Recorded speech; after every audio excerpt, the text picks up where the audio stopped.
Today you will hear the story of the nonprofit Jeff Giving a Hand. You'll hear the adaptive story of its founder, Jeff Soelberg, and then you'll hear what Jeff Soelberg built out of the adversity he encountered. So tune in.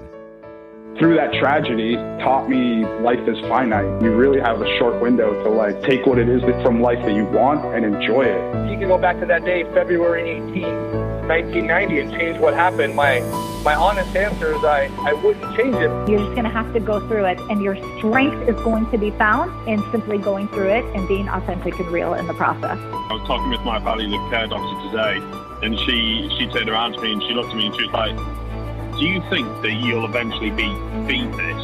And I was sort of like, yeah, that's probably what I'm trying to do. No, nothing will ever take away the pain of my daughter not being here. It's my reality. Well, I know what my body's going to do to me. I've got a wheelchair in my future. You know what I've been looking for? What's that? One with off-road wheel.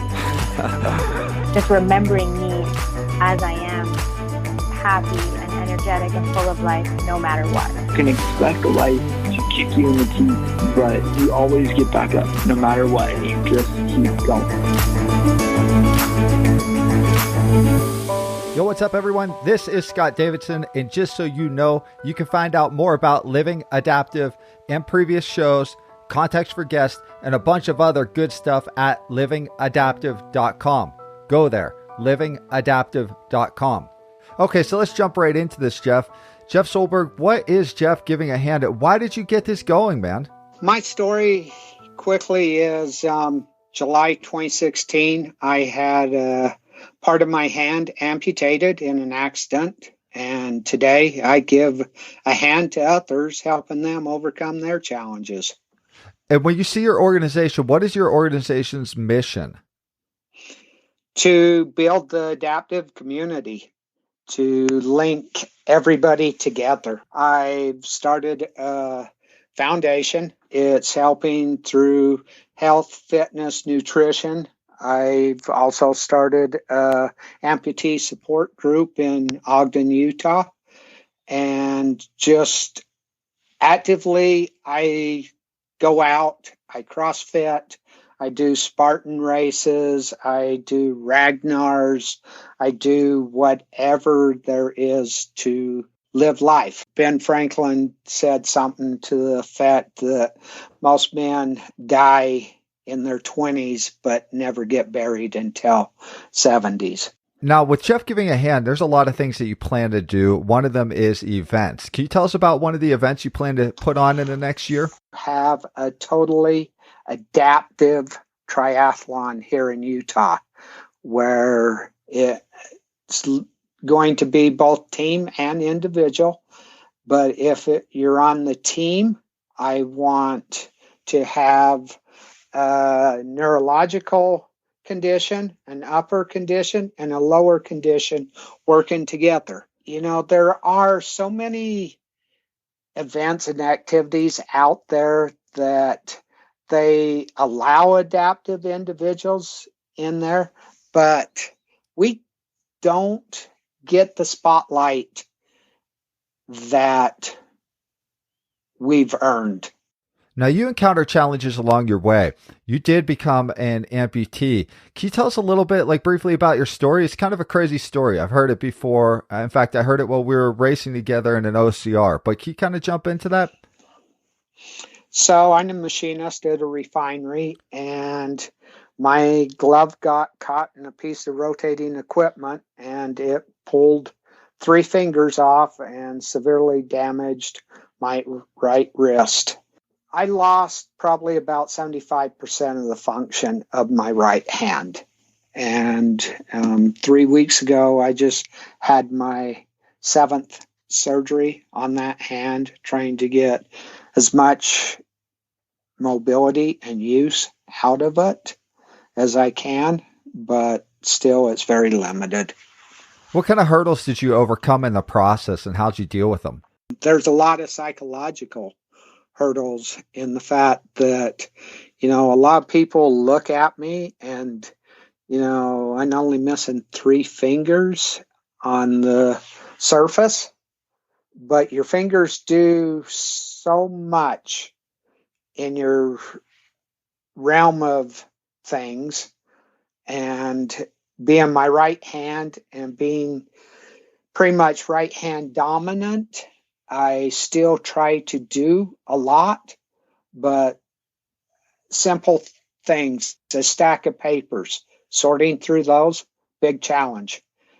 Going up and just turning a doorknob when all I have is a thumb and a pinky, I can't squeeze. If it's a tight doorknob, I can't squeeze it tight enough. And, it just, my hand turns on the knob.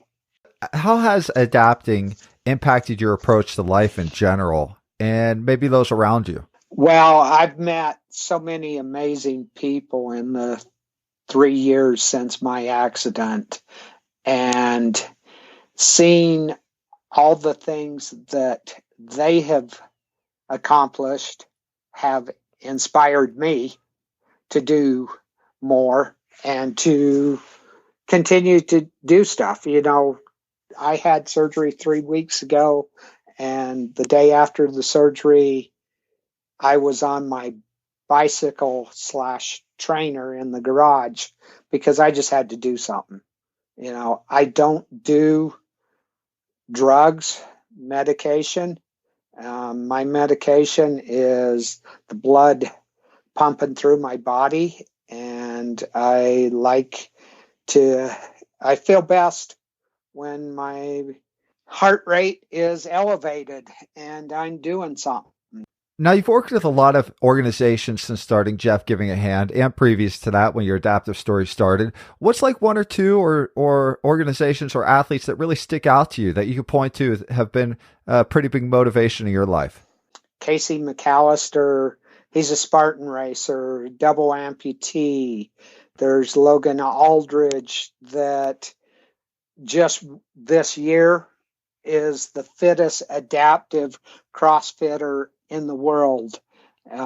Lost his arm in a wakeboarding accident when he was, I think, 13 years old. And these guys don't let things stop them.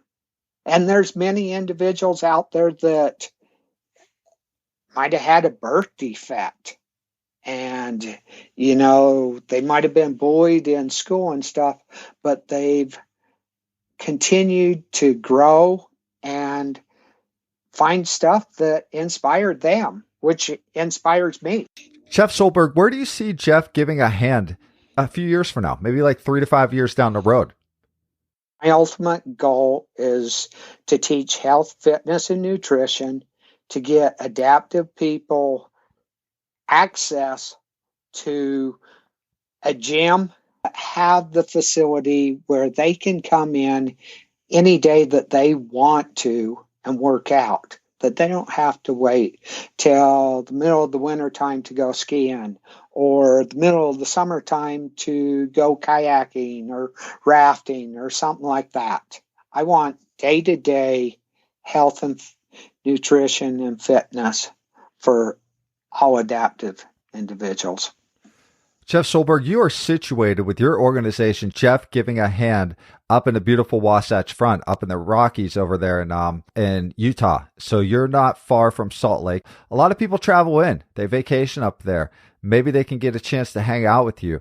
What's the best way to be part of Jeff Giving a Hand if they're in town? And then for those listeners, we got a bunch of them that are going to be from around the world. How do they connect to you? Go to the website, jeffgivingahand.org, and just hit contact. It sends an email to me, any questions, any support. We have a few t-shirts. We're rolling out some hoodies here real quick now that winter's coming along. And yeah, I'm looking for help in helping others. Jeff Soelberg, to wrap this up, man, I got to say, I'm thankful you lost your hand. I'm not really, but I am thankful that we got to be a part of each other's lives and go compete in the most recent Spartan and hang out together, have some coffees, and just do just do life together, man. I appreciate that. And that's the beautiful thing about this adaptive tribe, this adaptive world, is that we all we're a few steps away, that Instagram follow or that going to your website, from connecting. I appreciate you coming on and sharing your story. And for sure, we're going to have a lot more contact with you and following your story. Thank you very much, Scott. I had a great time with you at Snow Basin. It sucked. I think we both agree at that, but it sucked in the moment. Afterwards, you feel great on what you've accomplished. Did you not? Yes, we felt good about what we accomplished, but man, there was some healing in there. There was some physical healing. Jesus. Hey, there's healing in life in general, whether you have a challenge or not. Oh man, that was a crazy run. That was a good number of hours up that mountain and down again in the 9+ miles, and with everybody, with the crew. It was great to see. And we're going to undertake this sucker again in November, it looks like. So be a lot of fun to just keep pushing forward, and then we'll just keep going. More events, more stuff. There's always a way to take part. And there's a sport out there, there's an activity, or there's a group to take part in. And we just highlight those here. Oh, yes. I'm open for any type of challenge. If you want me to come to your event, I'm more than welcome to do that. If you have ideas for events for the adaptive community, I'm open to supporting that in any way, and let's just make the world a happy place. Yes, let's do it. Thanks for coming on, man. Remember, go to livingadaptive.com to find previous episodes, show notes, contacts for guests like this guest, links to social media accounts, and a bunch of other good stuff. So go there. Peace.